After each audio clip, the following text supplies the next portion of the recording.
buenas noches, bienvenidos nuevamente a este especial de La Nación Más. Una semana tremenda, pasó de todo, liberación de presos, cacerolazos también masivos en todos los puntos del país. Hoy vamos a estar analizando todo eso junto a especialistas, por supuesto, y junto a Hugo Machiavelli. Buenas noches. Hola Agustina, buenas noches. Todavía se escuchan los cacerolazos. Todavía resuenan. Es la semana más difícil de este gobierno. Los idas y vueltas con la suelta de presos. Escuchá los cacerolazos, mirá.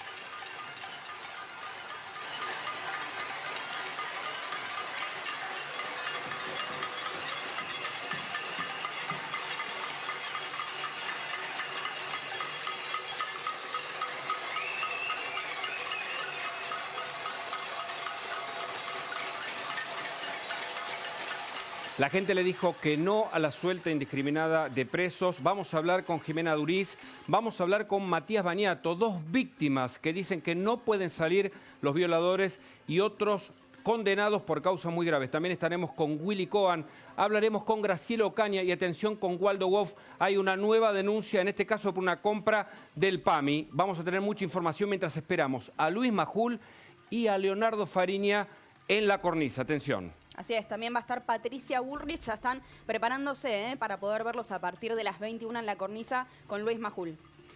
Y vamos a estar directamente ahora en la ciudad. Se vienen nuevos controles a partir de mañana. La Cámara de la Nación Más, Javier Mozo, recorriendo la ciudad. Atención, más controles a partir de mañana. Ya sabemos que en la normativa el gobierno de la ciudad exige la utilización de los barbijos de manera obligatoria, pero atención, hay violación a la cuarentena, existen personas que andan sin permiso, se ve más gente en la calle, pese a la tormenta que está ocurriendo en este momento. Vamos a hablar con Javier Mozo, que está recorriendo la ciudad. Hola Hugo, hola Agus, ¿cómo están? Buenas noches. Estamos recorriendo la avenida, este momento General Paz, camino norte-sur, y se ve, a pesar de la lluvia, varios autos recorriéndola.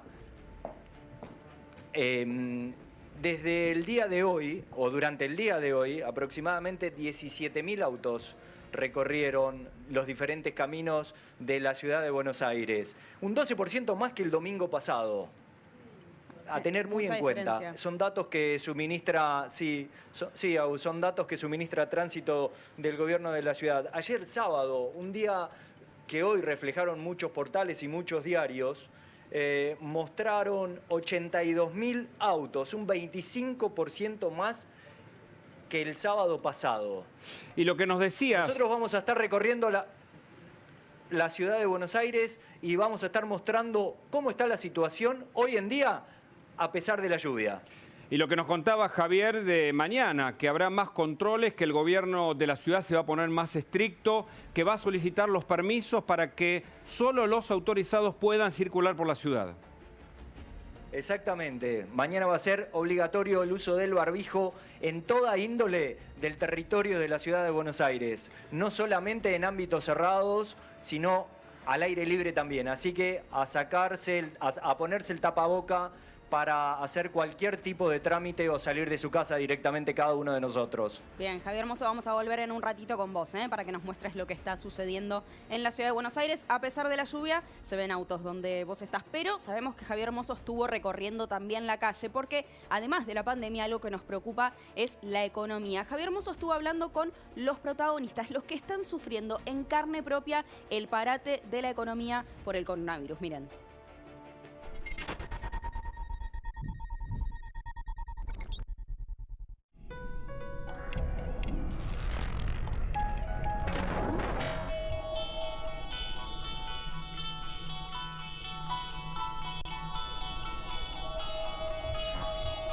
¿Crees que vas a cerrar? Seguramente tenga que cerrar. Yo y un par de colegas más. Yo creo que también tendrían que ayudarnos. Digo, regalarnos nada, porque nosotros estamos acostumbrados a trabajar. Yo trabajo de realizador en cine, televisión, publicidad, teatro. Bueno, y todo eso desapareció. Estamos dedicando a hacer cerramientos sanitarios para coches o coches de transporte público. Estamos cerrados desde el 20 de marzo a la noche. facturación cero y es... Sí. Y los sueños. Sí. Y es una pesadilla. Decíamos que esta semana ha sido la más difícil desde que gobierna Alberto Fernández. A la cuestión de los presos se sumó el desplazamiento de Alejandro Banoli. Recordemos que en un informe de la Cornisa se demostró los errores en la base de datos a partir del ingreso familiar de emergencia que deben recibir los argentinos. Pero un problema clave frente a la pandemia del coronavirus es la economía. ¿Estamos en riesgo de caer en default? Estamos hablando ahora con Willy Cohen, uno de los economistas que ustedes conocen, analiza mejor esta situación. Cohen, gracias por atendernos. ¿La Argentina puede caer en default? Bueno, ¿qué tal? Muy buenas noches. Efectivamente es una posibilidad. Ya estamos en una situación, por supuesto, con muy poco crédito. Hoy, de hecho, el ministro de Economía ratificó que lo que quiere es rearmar el crédito en pesos, lo cual es muy difícil porque hay una inflación obviamente muy alta y porque hemos tenido un ida y vuelta también con los reperfilamientos, con desde luego la incertidumbre que hay respecto de la negociación externa. Pero bueno, me parece que lo mejor que podría hacer el gobierno es tratar de evitar el default. Y bueno, veremos de aquí hasta el 22 de mayo cuáles son los pasos que se van dando. De todas maneras, me parece que hoy la economía en la Argentina requiere de una mirada urgente y de un salvataje urgente para los que estamos adentro de la Argentina. Por supuesto que evitar el default es muy importante porque todo sería mucho peor con un default, sobre todo porque mirando la reapertura parcial, total, este año, cuando sea, pero en algún momento dado se reabrirá el país y obviamente la recuperación, para los que creemos que la recuperación básicamente va a venir del sector privado, de las empresas privadas, de la inversión privada y de la iniciativa privada, es importantísimo que haya crédito, pero aún para los estatistas, para los que creen que todo lo va a hacer el Estado, cuando, digamos, termine toda esta pesadilla, bueno, también aún en ese caso es importante tener crédito. Así que definitivamente evitar el default es fundamental, pero reitero, me parece que la gente lo que está esperando son respuestas económicas y políticas para las urgencias que hay mañana mismo, la semana que viene. Bueno, todo esto que ustedes estaban describiendo tan crudamente con el informe de recién, ¿no? Cohen, Agustina Girón, lo saluda, buenas noches.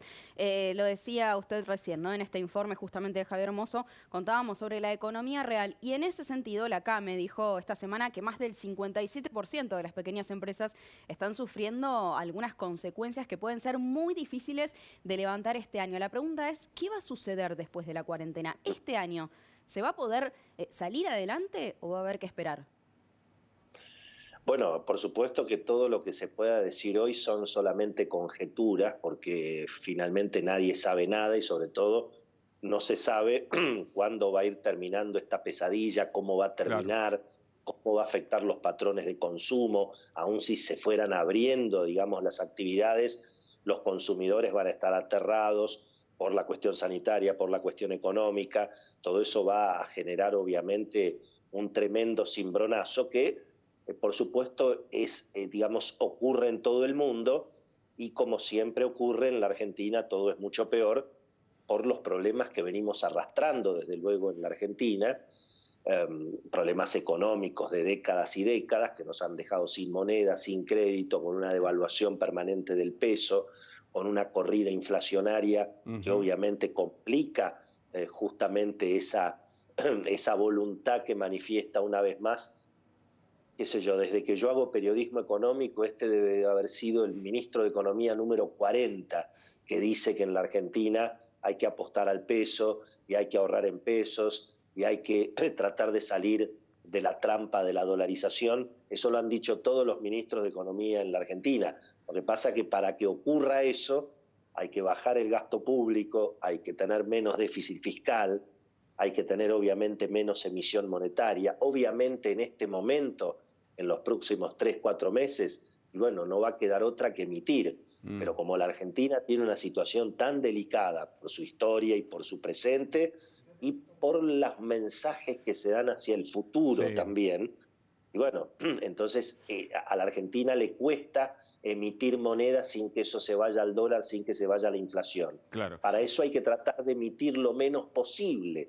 Y entonces para emitir lo menos posible, y bueno, el Estado algún esfuerzo tiene que hacer. Es decir, piensen ustedes que todos los trabajadores formales, informales, los que se están quedando en la casa, que están sin ingresos, los que están aceptando cobrar el 50% en cuotas, los que hacen lo que pueden para no quedarse sin trabajo, ese es el sector privado.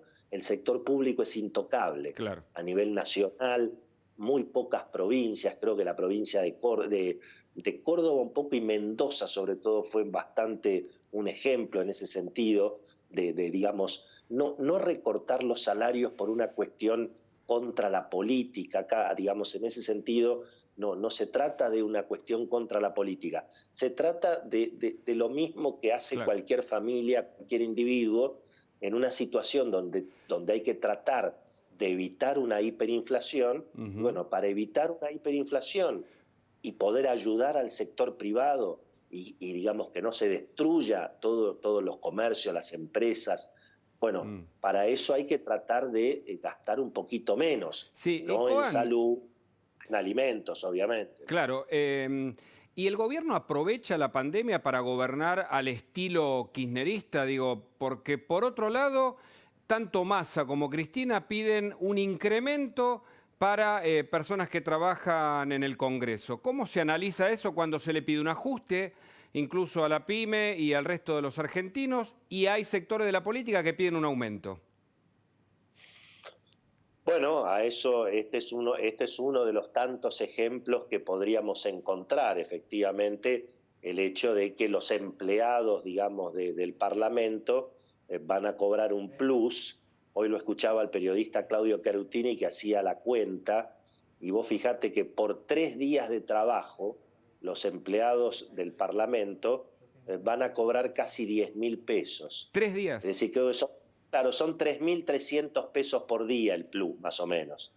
Entonces, en 3 días, esos trabajadores cobrarían el total que se le paga a los, digamos, desamparados con el ingreso familiar de emergencia, el IFE, o vos pensá lo que se le paga a los pobres médicos o a los enfermeros, que ganarán entre 30.000 y 60.000 pesos por mes, igual tienen que ir a trabajar todos los días y jugarse la vida. Digamos, esto por supuesto que no es relevante en términos macroeconómicos, pero es muy importante como mensaje. Es decir, todo el sector público tiene que reducir obviamente su gasto, haciendo lo mismo que hace el sector privado. Por supuesto, la gente que no va a trabajar.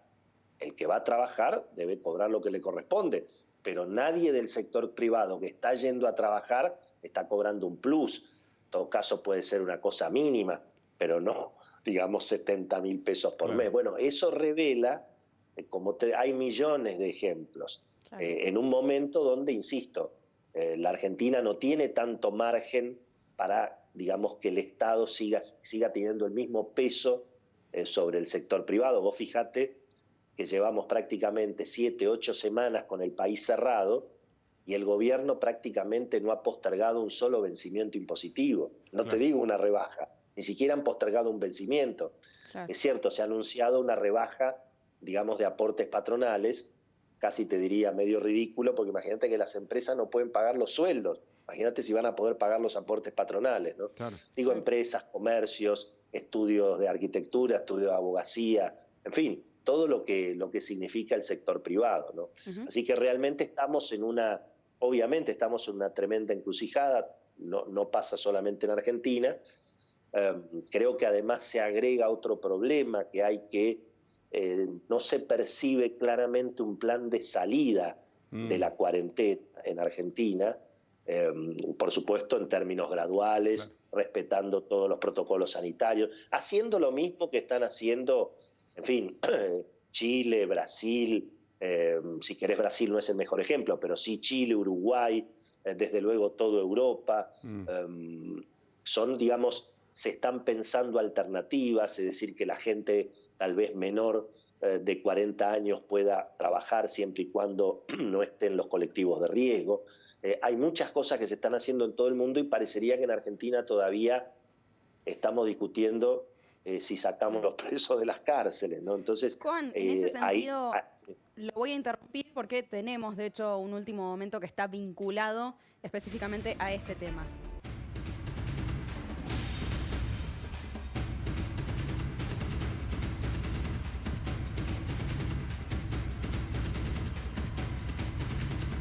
Hay nuevos cacerolazos, atención, en la Argentina por la liberación de presos. Se vivieron esta semana cacerolazos muy fuertes, se los mostrábamos al principio del programa, pero en este momento están resurgiendo otra vez los cacerolazos. Esas son las imágenes, vamos a escuchar un poco el ruido. Ahí está, en toda la ciudad se están sintiendo entonces cacerolazos, un tema tremendo que realmente ha llamado la atención durante todos estos días. Ahí sí, estamos escuchando. Sí. Exactamente, Agustina, se escuchan los cacerolazos, incluso la gente lo hace sentir a través de los dispositivos móviles. Exacto. Cuando no tiene cacerolas, pero el reclamo tiene que ver, por un lado, con la liberación de los presos, pero también con la situación económica. Hablábamos con Willy Cohen, que entiendo está en línea, para entender si la Argentina tiene un plan para salir cuando se termine esta cuarentena y la pandemia del coronavirus. Mientras tanto, escuchamos los cacerolazos ahora en la ciudad de Buenos Aires.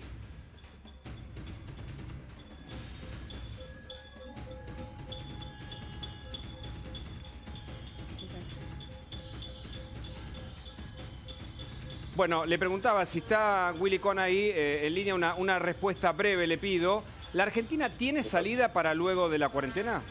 ¿Tiene plan? Bueno, la verdad que no lo conocemos todavía y al mismo tiempo, desde el punto de vista económico, lo que estamos viendo son señales digamos, un equipo económico de Alberto Fernández en alguna medida muy parecido, tanto en el mensaje como en las medidas económicas, al último equipo económico de Cristina, digamos, al equipo económico de un poco la radicalización en el sentido del enfrentamiento con los acreedores. Por supuesto que Cristina era mucho más ruidosa, mucho más histriónica, el enfrentamiento con los fondos buitre, el cepo. Claro. Pero si miramos, digamos, si bajamos, si le sacamos graves y agudos, finalmente, fíjate que el equipo económico de Alberto Fernández, incluso en las personas que lo integran, bueno, formaron todos parte de ese equipo económico de Cristina, con una política económica que fracasó, que no logró recomponer la confianza, que generó una brecha cambiaria muy fuerte, es decir, claro, cosas muy parecidas a las que vemos hoy. Una prueba importante va a ser lo que preguntaste al principio, si además del cepo, la persecución al dólar, la economía cerrada, los controles de precios, o sea, el manual de Cristina, si además de eso Alberto también va a ir al default y también va a ir al enfrentamiento con los acreedores de Nueva York. Eso Gracias. Lo veremos, es una decisión de él, digamos. Correcto. Gracias, Juan, por el contacto. Realmente nos llama la realidad. En este momento hay cacerolazos, Agustina, en la ciudad de Buenos Aires. Vamos a escuchar este ruidazo, primero por el reclamo frente a las excarcelaciones, la llamada suelta de presos. Escuchemos.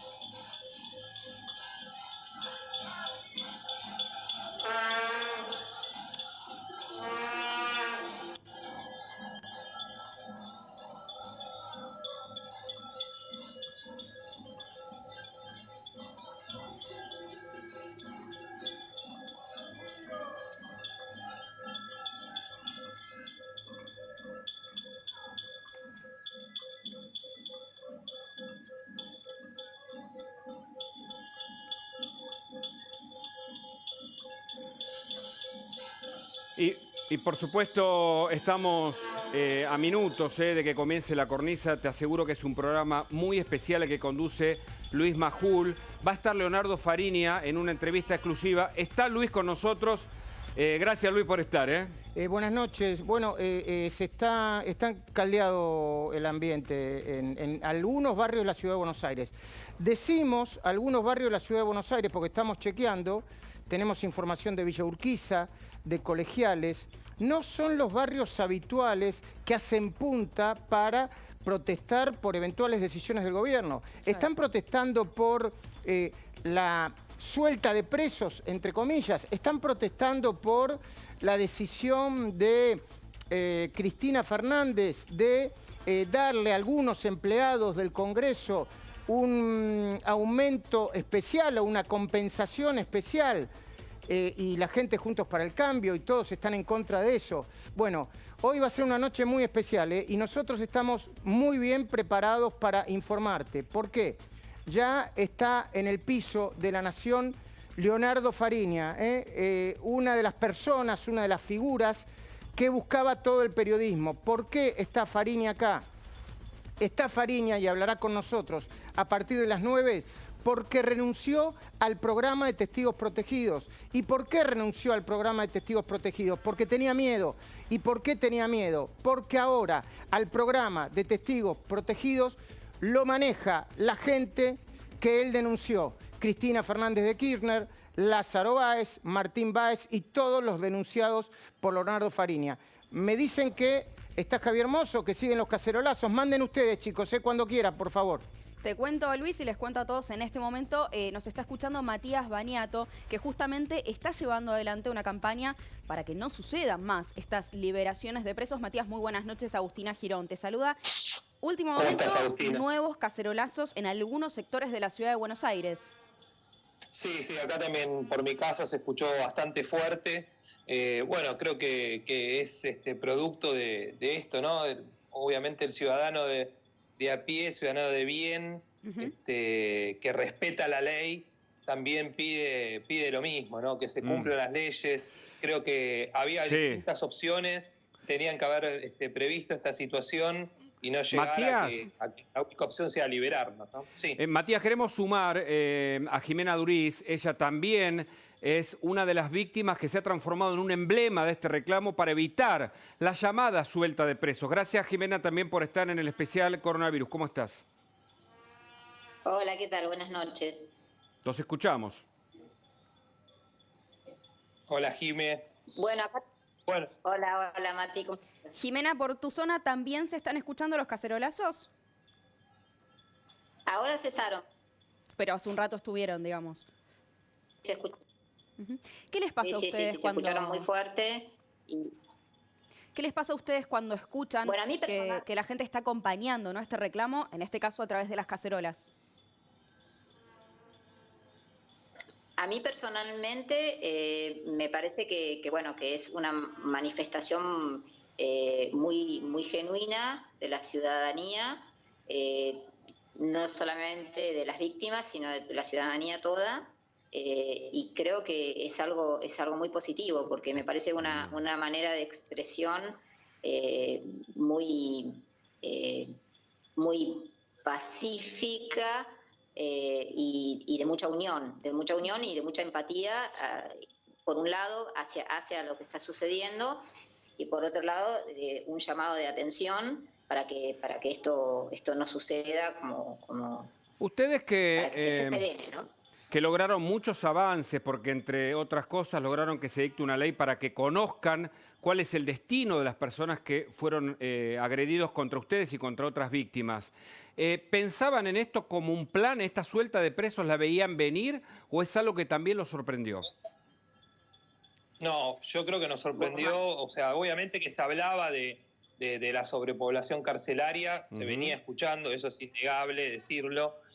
Sí, nunca me imaginé, por lo menos esto te lo digo sí a nivel personal, no pensé nunca ver fallos, acordadas, sobre todo de tribunales de alzada, ¿no? Como Cámara de Casación, que uno entiende que son muy condicionantes para el fallo que tienen que tomar los jueces de primera instancia. No olvidemos que estos fallos son por parte de la Cámara, son los jueces que después tienen que revisar los fallos de los jueces de primera instancia. Claro. O sea, invirtieron el funcionamiento de la justicia, porque primero falla el juez y después el que revisa es la Cámara.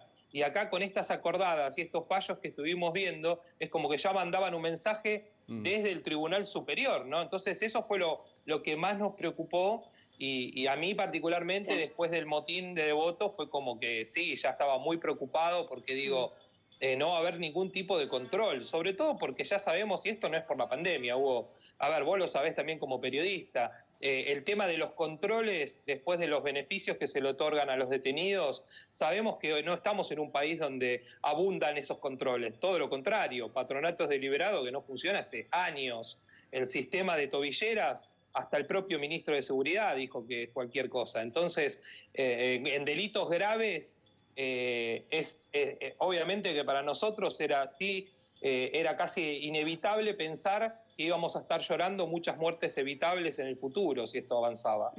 Matías, te interrumpo un segundo, ya vamos a volver con ustedes, pero tenemos una noticia de último momento que nos la acerca a Luis Majul. Sí, cómo no. A ver.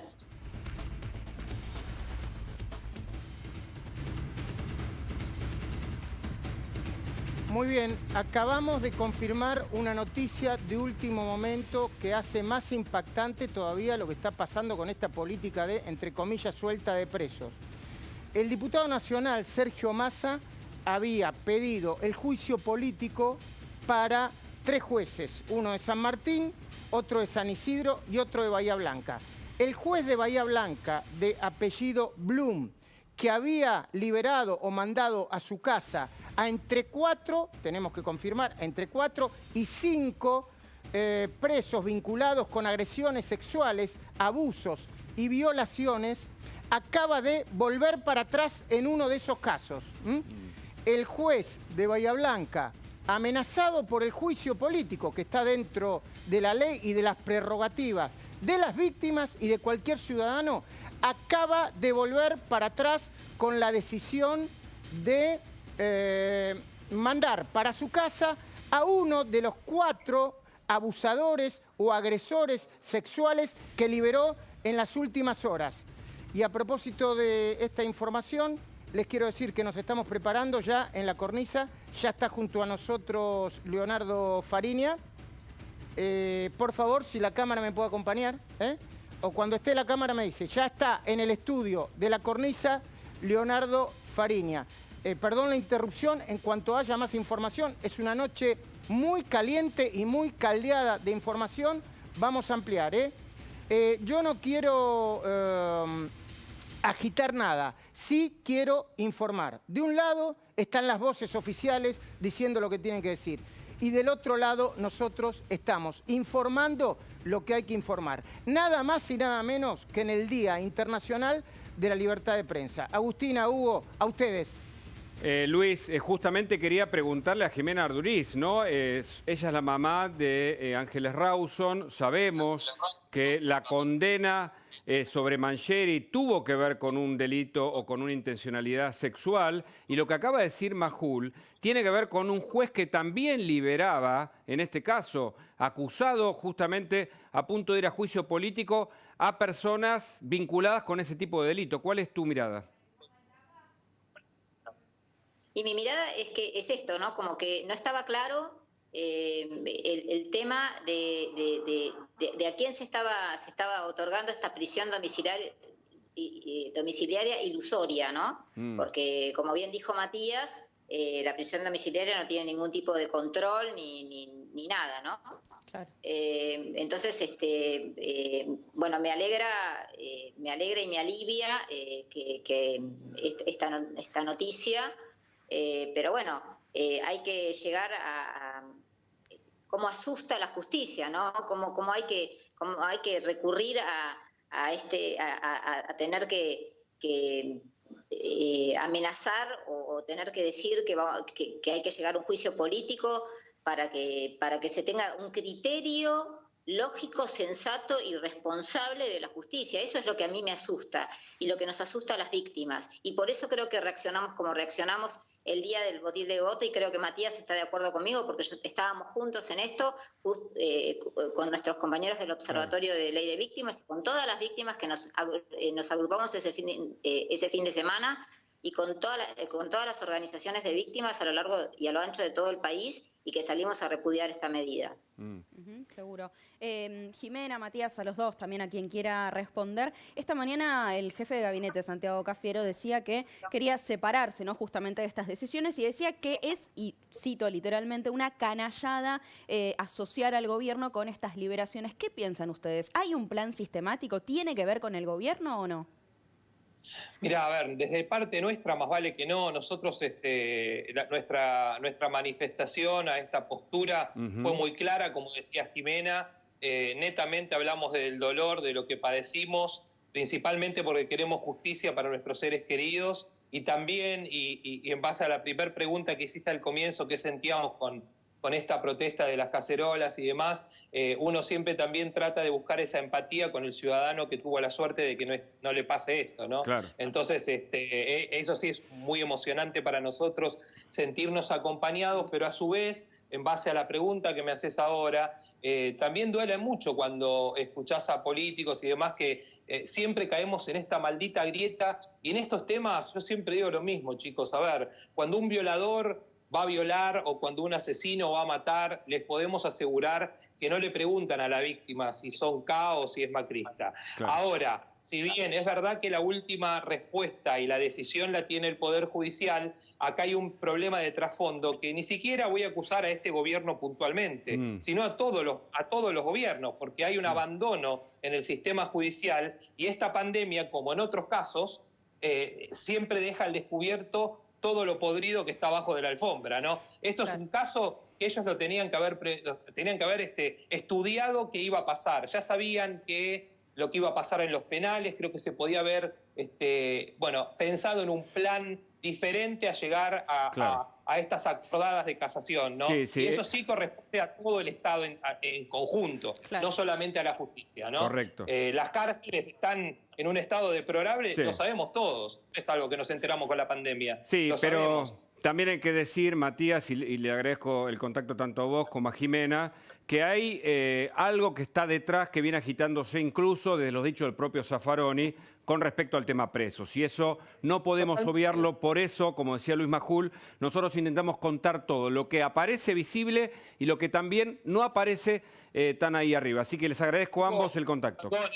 Antes de terminar, la ideología de Zaffaroni, nosotros somos los primeros que la venimos peleando desde hace años. Sabemos el trabajo que hizo Zaffaroni de inculcar en la cabeza de los que hoy son jueces desde la Facultad de Derecho. Correcto, de no creer en las cárceles. Siempre luchamos contra esa teoría, así que somos los primeros que estamos en contra de esa postura, ¿no? Y además porque ustedes son víctimas, claramente. Obvio. Y ustedes lo vivieron. Desde ese lado. Hablamos desde ese lado, desgraciadamente de conocerlo mejor que nadie. Gracias por el contacto. Nos vamos a otro último momento. Está Luis Majul en otro estudio aquí en La Nación Más. Ya llega la cornisa, pero tenemos información todo el tiempo. Luis, ¿estás ahí? Sí, yo recién... Gracias, Hugo. Gracias, Agustina. Programón están haciendo, ¿eh? Yo recién le decía que después de ser denunciado por Sergio Massa, un juez bonaerense de Bahía Blanca de apellido Blum volvió a encarcelar al violador que había liberado. Bueno, ahora tenemos más información. Fuentes cercanas al presidente de la Cámara de Diputados, Sergio Massa, aseguran que van a seguir adelante con el juicio político.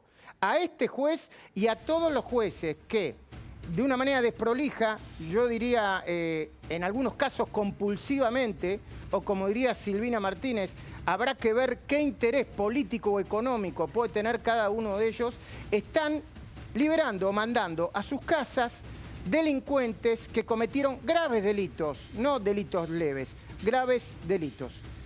Pero quiero aprovechar para decirles que ya está junto a nosotros en los estudios de La Cornisa Leonardo Fariña. Ahí está junto a nosotros. Permítanme, Agustina y Hugo, que aproveche este momento, porque hemos recibido muchas preguntas y muchos mensajes ante la información y el anticipo de que iba a estar Fariña con nosotros. Nos preguntan por qué en este contexto invitamos a Leonardo Fariña. Y es una pregunta correcta que tiene respuestas muy claras. Fariña se fue del programa de protección de testigos porque, lo voy a decir yo, porque tenía miedo. Y tenía mucha razón para tener miedo. Porque el programa de protección de testigos ahora lo maneja nada más y nada menos que el viceministro de Justicia, el mismo que se sentó en Devoto con los internos y les prometió a muchos de ellos que iban a salir en libertad y todavía lo están esperando.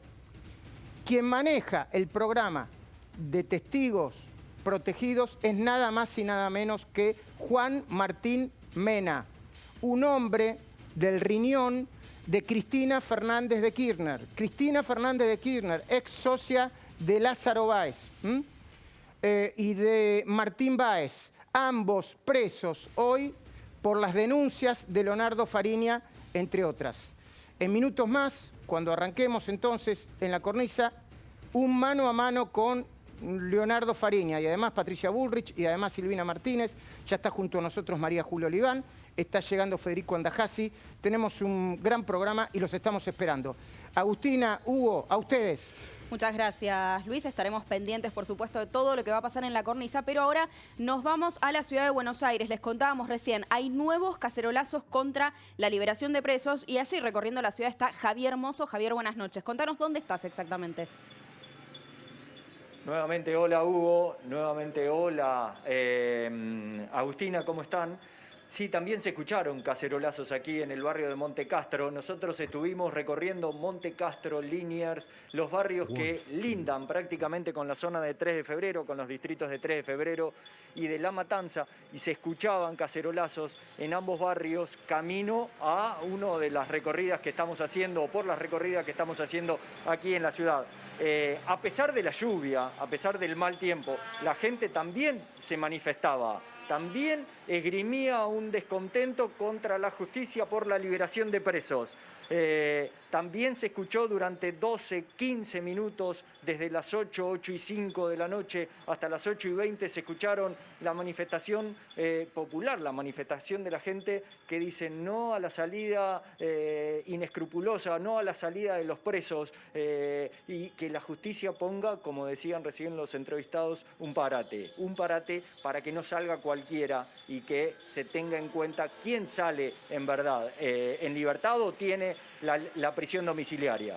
Gracias, Javier. Vamos a volver con vos en cualquier momento. Hay cacerolazos en la ciudad, hay un reclamo que está latente. Por eso también vamos a hablar ahora, y ya está en línea, Waldo Wolf y también Graciela Ocaña. Atención, porque hay una nueva denuncia, en este caso de Ocaña, que conoce mucho del PAMI, por un una presunta compra con sobreprecios de alimentos para los abuelos, algo que tenían que recibir ellos. Aparentemente lo querían comprar para armar bolsos y manejar una logística con un sobreprecio de más de 20 millones de pesos. Pero arranco por Waldo Wolf. Los reclamos, estos cacerolazos, la renuncia de Vanoli. ¿Es el peor momento de este gobierno, Waldo? Buenas noches. ¿Qué tal? ¿Cómo le va? Buenas noches. Esperemos que sí, que sea el peor y que empiece a mejorar, porque los que tenemos buena leche, como se dice en el llano, queremos que a la Argentina le vaya bien. Claro. Nosotros no nos va a encontrar ni apedreando el Congreso, ni pidiendo que la gente retire los depósitos, ni escribiéndole al FMI para que no acepte la propuesta, como hizo Nielsen en aquel momento. Queremos que nuestro ministro está posible para nuestro país. Así que esperemos que tome nota el gobierno y que se dé cuenta que la ciudadanía, o gran parte de la ciudadanía, ha madurado o muestra una maduración que conmueve, porque no se puede tapar el sol con las manos y no se puede tratar de tonta a la gente, ¿no? Decir que este es un problema de los jueces, decir que este es un problema de la justicia, cuando tenemos al secretario de Derechos Humanos, Pietragala, pidiendo la liberación de Jaime como amicus curiae, si tenemos al secretario de Derechos Humanos del Ministerio de Justicia, Juan Martín Mena, firmando el Pacto de Olivos con asesinos seriales, quiero decir a la gente que en el organigrama del gobierno estos cargos dependen del Ejecutivo. Entonces, la verdad que la ciudadanía en su gran mayoría ha mostrado, hay encuestas de hasta el 80% de que hay cosas que no va a permitir volver al pasado, que en esta construcción democrática que venimos haciendo desde el 83 todos los argentinos, permitimos la alternancia, promovemos la alternancia, pero hay cosas a las que no se vuelve. Y tomarle el pelo a la gente, ir por todo, por la liberación de presos, darle lugar a los zafarones de la vida, darle lugar a los que creen que hay que defender más al victimario que a la víctima, me enorgullece que el pueblo argentino en su gran mayoría diga no, ganaron las elecciones, son ejecutivo, pero esto no lo vamos a permitir. La sumo a Graciela Ocaña también a esta conversación porque hay un nuevo escándalo en la ANSES. Ocaña está llevando adelante una denuncia al respecto. ¿De qué se trata este escándalo? En PAMI, perdón. Sí, buenas noches, ¿cómo están? Básicamente nosotros solicitamos que se deje sin efecto una contratación directa. El día viernes a última hora nos enteramos que el PAMI accedió a esto, va a dejar sin efecto la contratación porque hay unos sobreprecios en la compra, en esta contratación totalmente que no se pueden aceptar. Claro. Nosotros, en mi caso, voy a presentar una denuncia contra la empresa porque aparte es bastante ridículo que en una compra de más de 5 millones de productos pretendan que le paguen el mismo precio de lo que sale un producto en ese mismo supermercado.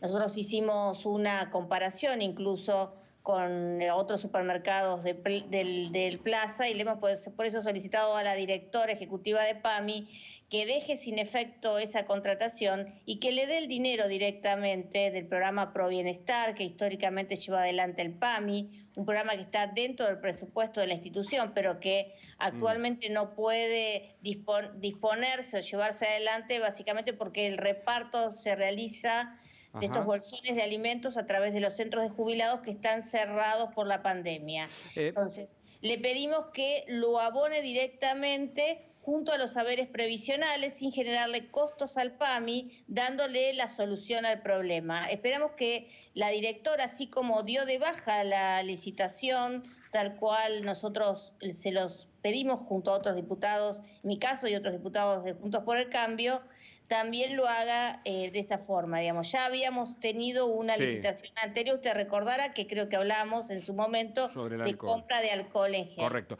Ahora, a ver si entiendo bien. Los beneficiarios del PAMI reciben un dinero de un plan Pro Bienestar, en este caso para la compra de alimentos, pero se quería hacer una compra por 200 millones por fuera del dinero que reciben los beneficiarios y organizar una distribución de eso también a través del correo argentino, es decir, sobreprecios en las compras por encima del mercado y un sistema de distribución que además no es conveniente y que le cuesta mucho al Estado?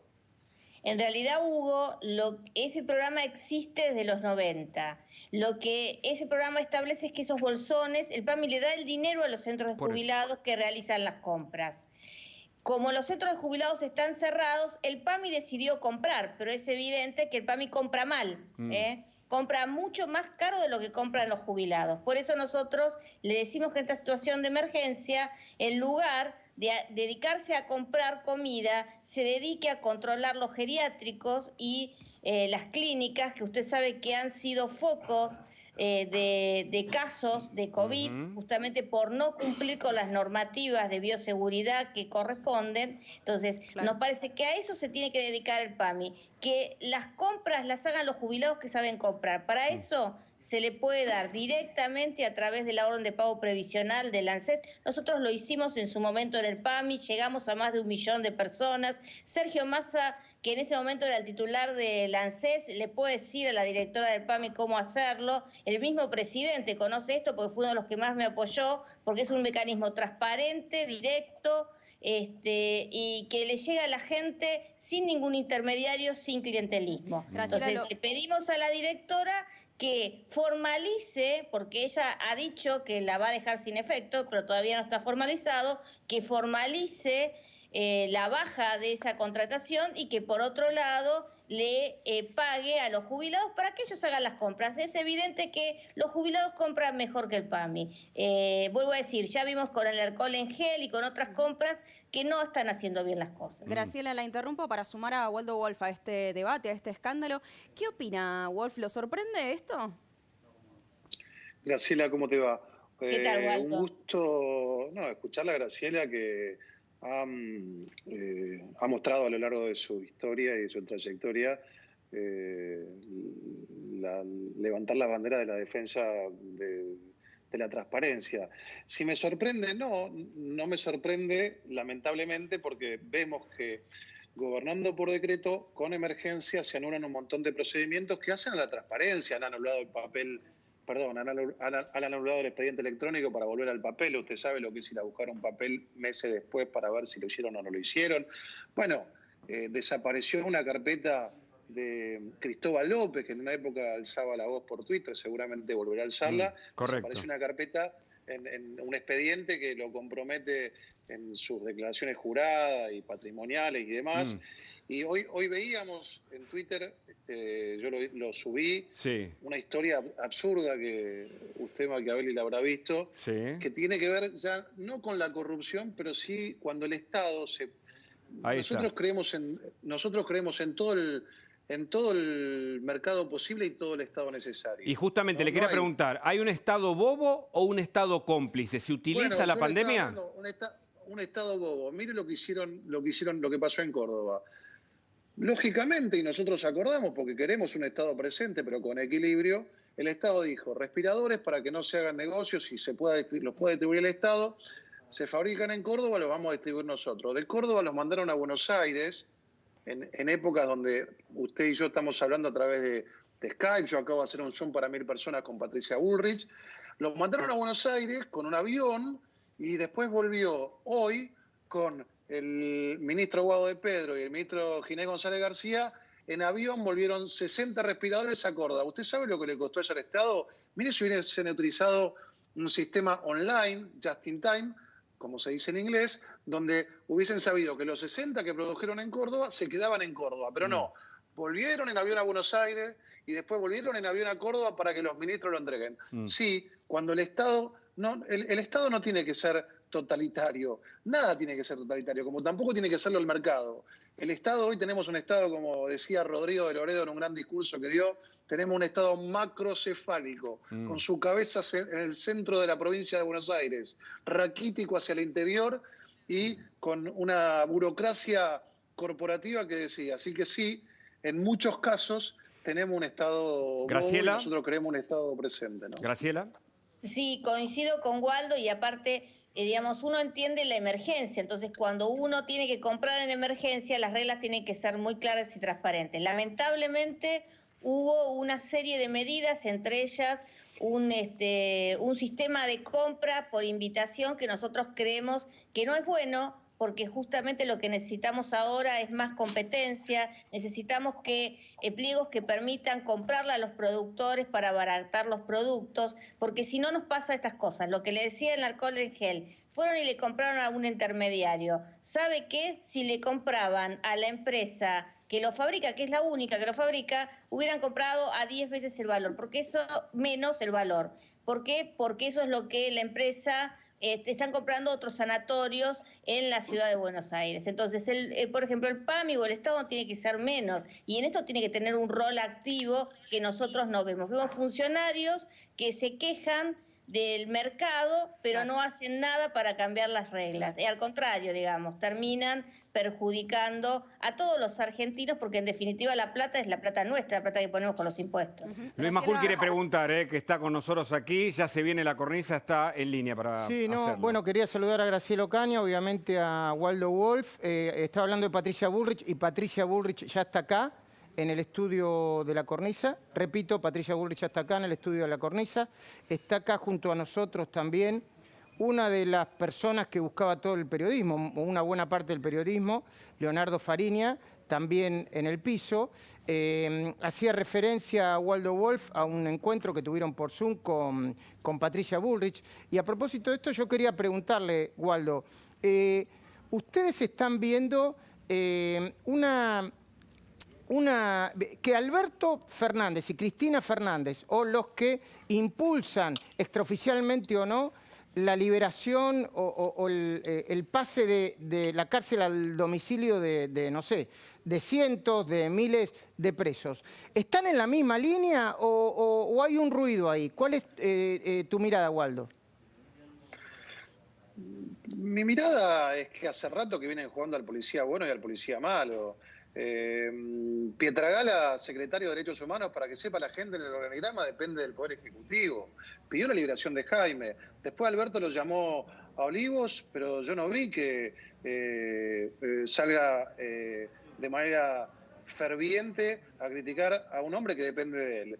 Juan Martín Mena, secretario de Derechos Humanos del Ministerio de Justicia, para que la gente sepa, en el organigrama también depende del Poder Ejecutivo. Se sentó en Devoto a firmar el pacto de Devoto con un asesino serial, por ejemplo. Entonces, yo no me creo más, ya lo dije toda la semana, esto del bueno y el malo, de que Alberto no sabía, lo de Vanoli, de que Alberto no sabía lo de Pese cuando dejó salir a los jubilados, de que Alberto no sabía lo de Arroyo cuando hicieron la compra, de que Alberto no sabía lo de Felipe Solá. Bueno, la verdad que si Alberto no sabe todo eso, a mí me da lo mismo que si permite que lo haga, porque esto no es bueno para la Argentina. Él ganó las elecciones y tiene que hacerse cargo de que preside el Poder Ejecutivo. Y quería aprovechar, ya que me abren la ventanita para entrar en este especial coronavirus, Agustina Girón y Hugo Machiavelli, para hacerle en este tramo una última pregunta a Graciela Ocaña.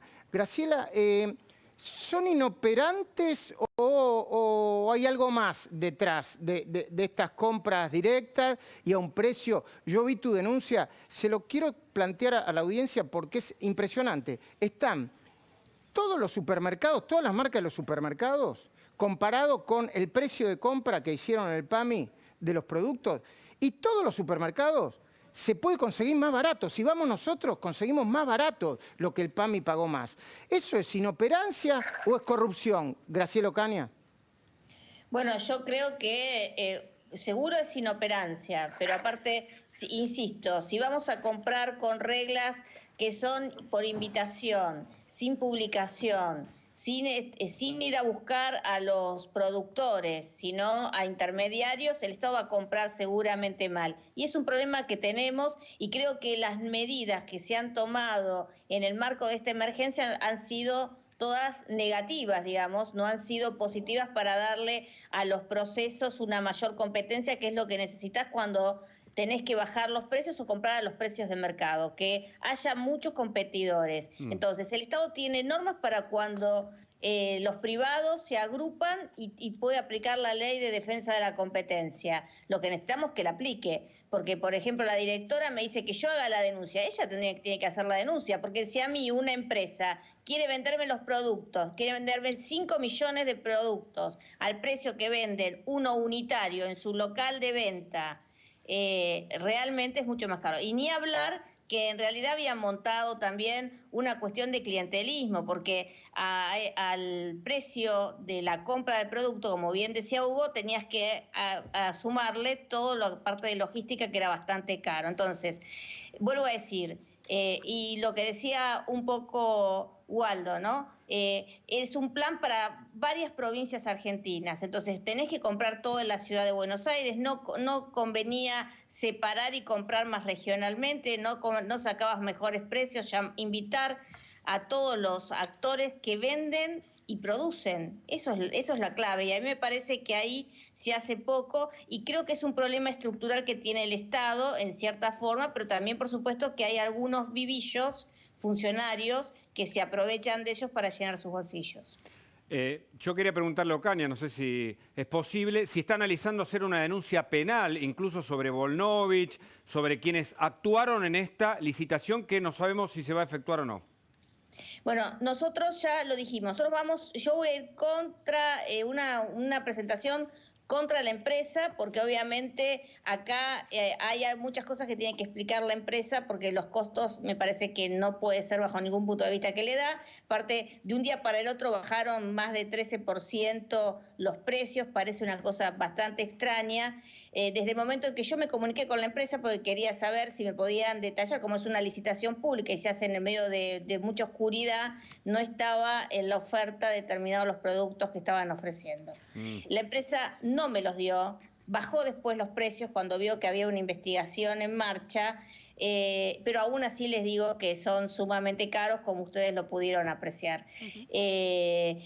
Si el PAMI no hace la contratación, nosotros por supuesto no hay delito porque no contrataron. Claro. Pero sí, digamos, lo que le pedimos a la directora del PAMI es que le dé la plata a los jubilados, que ellos van a comprar mejor que el PAMI, como lo hacen siempre en el Pro Bienestar, y pueden decidir qué quieren, qué necesitan e ir a comprarlo directamente. Waldo Wolf, esta no es la primera denuncia por sobreprecios que hay. ¿Cree que hay más cosas para denunciar dentro de esta emergencia y que tal vez no estamos conociendo? Sí, hay que denunciar las formas. Hay que lo antes posible salir de la emergencia porque nosotros somos una oposición que hemos mostrado una gran responsabilidad a la hora de acompañar al gobierno en temas vinculados a lo sanitario, en temas vinculados a la pandemia, así como también hemos honrado nuestro lugar de opositores denunciando lo que hay que denunciar. Estas cosas se saben después de lo ocurrido, como bien decía Graciela, porque como estamos en emergencia, hay ciertos procesos licitatorios que no se llevan a cabo.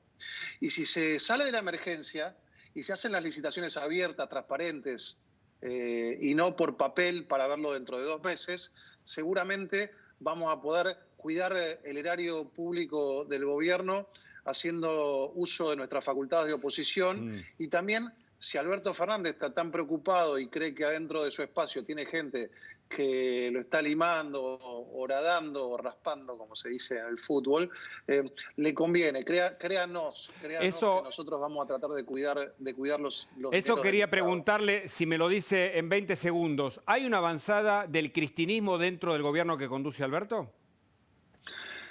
Mire, Machiavelli, yo no tengo ninguna denuncia en mi carrera por corrupción. Y soy un hombre honesto y Graciela Ocaña tampoco y Patricia Burri tampoco.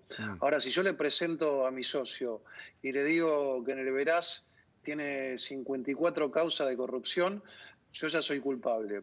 Cristina Fernández de Kirchner tiene un montón. Otesur y Los Sauces son absolutamente indefendibles. Así que no tengo duda de... Bueno, se nos está cortando, pero aprovechamos para agradecerle a Waldo Wolf. Acá estoy. Okay. Acá estoy. Nos estamos yendo ya, pero... Sí, tenemos que...